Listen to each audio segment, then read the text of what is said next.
तो चलिए आज एक ऐसी जगह की बात करते हैं। नाम था उसका शिवालय गेस्ट हाउस। नाम में शिवालय था, मतलब रोशनी होनी चाहिए थी, लेकिन वहां कभी कभी उजाला नहीं पहुंचा। ये कहानी उसी अंधेरे की है। सोचिए, एक ऐसी जगह जहां रात को ना स्ट्रीट लाइट्स तक झपझप करने लगती थी। लोग कहते थे अरे लाइन में खराबी होगी, पर सच तो ये था कि लाइट जाती ही तब थी जब कोई उस इमारत की तरफ देख लेता था। ये वो गेस्ट हाउस था जिसे कोई देखना तक नहीं चाहता था। एक ऐसी बिल्डिंग जो जैसे अपनी परछाई से ही अपने आसपास की पूरी दुनिया को निगल जाती थी। और इसी जगह पर पहुंचता है हमारी कहानी का हीरो आरव। सुबह के ठीक 5 बजे, मतलब जब पूरी दुनिया जाग रही थी, वो एक ऐसी जगह पहुंचा जहां बिल्कुल सब कुछ सोया हुआ था। ये था शिवालय गेस्ट हाउस। ऐसा लग रहा था मानो यहाँ वक्त और आवाज दोनों ने ही दम तोड़ दिया हो। जैसे ही दरवाजा खुला ना, तो सबसे पहले एक अजीब सी गंध ने उसका स्वागत किया। लेकिन ये सड़न की नहीं थी, बिल्कुल नहीं, किसी लाश की भी नहीं।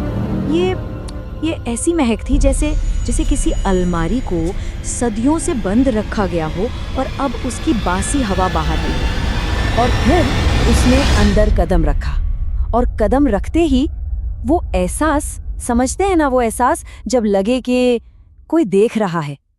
पर यहाँ कोई सिर्फ देख नहीं रहा था। ऐसा लग रहा था जैसे कोई उसकी पीठ के पीछे खड़ा गिनती कर रहा हो, 1 2 3। बस यहीं से शुरुआत हुई। अब एक के बाद एक ऐसी निशानियां मिलने लगीं, ऐसी अजीब चीजें जो आरव को उस गेस्ट हाउस की काली सच्चाई के और करीब खींचती जा रही थी। रिसेप्शन डेस्क पर एक रजिस्टर पड़ा था, खुला हुआ, धूल से भरा हुआ था, पर अजीब बात ये थी कि उसके पन्ने पलटे हुए थे, जैसे हाल ही में कोई उसे देख रहा हो। और आखिरी एंट्री वहां लिखा था बस अन, इसके आगे कुछ नहीं। पेन की स्याही भी अचानक रुक गई थी। ऐसा लगा जैसे किसी ने लिखते लिखते ही उसका हाथ पकड़ लिया हो। फिर वो सीढ़ियों की तरफ बढ़ा। उसे अपने कदमों की आवाज सुनाई दी, और उसके ठीक पीछे एक और कदमों की आवाज, बिल्कुल उसके जैसी।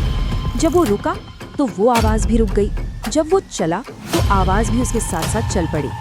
तीसरी मंजिल पर पहुंचते पहुंचते माहौल बदल गया। यहाँ की हवा अजीब तरह से भारी थी, इतनी भारी कि हर सांस लेना एक मुश्किल काम लग रहा था। एक बोझ, जैसे हवा में वजन हो और कोई उसके फेफड़ों में पत्थर भर रहा हो। और फिर वो पहुंचा कमरा नंबर 307। दरवाजा खुलते ही एकदम बर्फीली ठंड ने उसे जकड़ लिया। दीवारों पर अजीब निशान थे खरोचों के, और फर्श पर धूल में छोटे छोटे नन्हे पैरों के निशान बने हुए थे, निशान जो सीधे जा रहे थे और उस अलमारी के सामने अचानक खत्म हो जाते थे। उस रात आरव ने अपना रिकॉर्डर ऑन छोड़ दिया था, और उसमें एक आवाज कैद हुई रात के 2:13 पर, एक फुसफुसाहट जो कह रही थी अंधेरा है। अब कहानी अपने सबसे डरावने मोड़ पर आ पहुंची थी। वो सारी निशानियां, वो आवाजें, वो एहसास, हर चीज का जवाब सिर्फ एक जगह था, उसी एक अलमारी के अंदर। आधी रात का वक्त, पूरा कमरा शांत, और तभी उस बंद अलमारी के अंदर से एक आवाज आई, ठक। कुछ देर की खामोशी, और फिर 2 बार ठक ठक। इस बार थोड़ा और जोर से, जैसे अंदर जो भी था वो अपनी मौजूदगी का सबूत दे रहा हो। और फिर अचानक दस्तकों की जैसे बाढ़ आ गई, ठक ठक ठक ठक ठक ठक, इतनी तेज, इतनी बेचैन कि लग रहा था अंदर कोई कैद है और वो किसी भी कीमत पर बस बाहर आना चाहता है।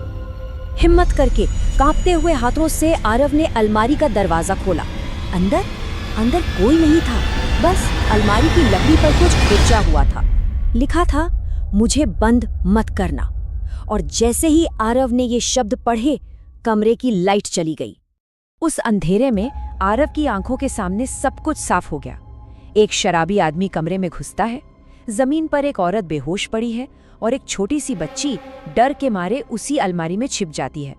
वो आदमी उस अलमारी को बाहर से बंद करके चला जाता है, और घंटों तक वो दरवाजा नहीं खुलता। जब उसे निकाला गया तो उसकी आंखें खुली हुई थी। तो ये सिर्फ एक भूत की कहानी नहीं थी, ये उस कमरे का सच था, एक दर्दनाक सच, और आरव अब उस सच का हिस्सा बन चुका था। उस घने अंधेरे में उसे अपने कान के बिल्कुल पास एक ठंडी साफ सी आवाज सुनाई दी, एक बच्ची की आवाज जो पूछ रही थी, आप भी मुझे भूल जाओगे? आरव चीखना चाहता था जोर से, लेकिन उसका मुंह तो खुला, पर आवाज गले में ही घुटकर रह गई।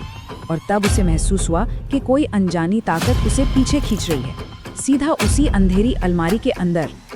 आरव उस गेस्ट हाउस से कभी बाहर नहीं आ पाया। वो उस अंधेरे का हमेशा के लिए नया किराएदार बन गया। लेकिन इसका मतलब ये नहीं कि कहानी यहाँ खत्म हो गई।